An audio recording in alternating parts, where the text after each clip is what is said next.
नमस्कार, मैं दीक्षा शर्मा और आप देख रहे हैं द नगरी न्यूज। राजस्थान की सियासत में सबसे ज्यादा चर्चा में रहे नरेश मीणा को आखिरकार जमानत तो मिल गई है, लेकिन अब राजनीतिक गलियारों में एक नया सवाल खड़ा हो गया है। क्या नरेश मीणा अंता से विधानसभा चुनाव लड़ेंगे? यह सवाल सभी के मन में आ रहा है। क्या था यह पूरा मामला?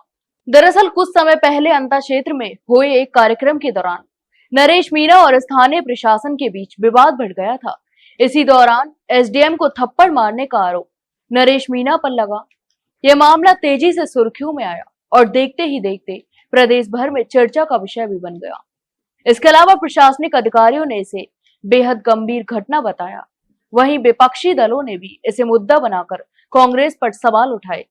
अब जबकि नरेश मीणा को अदालत से जमानत मिल चुकी है, उनके समर्थकों में खुशी का माहौल भी है।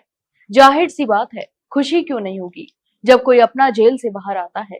तो वहीं नरेश मीणा जेल से बाहर तो आ गए, लेकिन वह राजनीतिक गलियारों में काफी चर्चाओं में भी आ गए हैं। यहाँ तक कि नरेश मीणा ट्विटर पर भी ट्रेंड करने लगे हैं। इसके अलावा मीणा के समर्थक हैं, उनका कहना है कि उन पर लगाया गया आरोप राजनीतिक साजिश का हिस्सा है। सबसे बड़ा सवाल यही है, क्या नरेश मीणा आने वाले चुनावों में अंता से अपना दावा पेश करेंगे? उनके समर्थक खुलकर चाहते हैं कि वे चुनाव लड़े, क्योंकि इलाके में उनकी पकड़ भी मजबूत मानी जाती है। वहीं विरोधी इस घटना को बड़ा मुद्दा बनाकर उनके खिलाफ माहौल बनाने की कोशिश कर रहे हैं। इसके अलावा कांग्रेस पार्टी फिलहाल इस मामले पर खुलकर बयान देने से भी बच रही है। अगर नरेश मीणा की लोकप्रियता बनी रहती है और जनता का समर्थन उनके साथ है, तो पार्टी उन्हें मौका दे सकती है। वहीं कुछ नेता मानते हैं कि थप्पड़ कांड की वजह से उनकी छवि को नुकसान हुआ है, जो चुनावी नतीजों पर असर डाल सकता है। इसके अलावा भाजपा और कांग्रेस को अब भी डर बना हुआ है। यदि नरेश मीणा अंता से चुनाव लड़ते हैं, तो वह अपने पार्टी की किसी और सदस्य को खड़ा नहीं कर सकते। यदि अंता से किसी भी पार्टी का एक सदस्य खड़ा भी होता है, तो वह शायद चुनाव ना जीत पाए, क्योंकि जितनी पकड़ नरेश मीणा की मानी जाती है, उतनी तो शायद ही मेरे अंदाजे में किसी की होगी।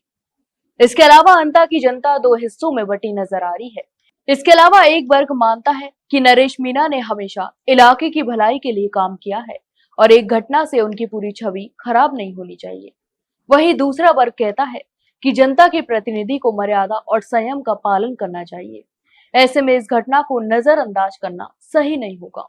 जमानत मिलने के बाद नरेश मीणा अब सक्रिय राजनीति में वापसी की तैयारी कर रहे हैं। हालांकि चुनावी टिकट और रणनीति पर अंतिम फैसला होगा, लेकिन इतना तो तय है कि अगर वे अंता से मैदान में उतरते हैं, तो मुकाबला बेहद दिलचस्प हो जाएगा। कुल मिलाकर एसडीएम थप्पड़ कांड में जमानत मिलने के बाद नरेश मीणा की राजनीतिक किस्मत एक बार फिर चर्चा में है। आने वाले दिनों में यह साफ हो जाएगा कि वे सिर्फ कानूनी लड़ाई जीतेंगे या चुनावी मैदान में भी अपने विरोधियों को मात देंगे। तो आप इस पूरे मामले पर क्या सोचते हैं, हमें कमेंट बॉक्स में कमेंट करके जरूर बताएं। वही जानकारी अच्छी लगी हो तो वीडियो को लाइक और शेयर जरूर करें, और हाँ, चैनल को सब्सक्राइब करना ना भूलें। फिलहाल के लिए इतना ही, जल्द मिलते एक नई जानकारी के साथ। तब तक के लिए नमस्कार।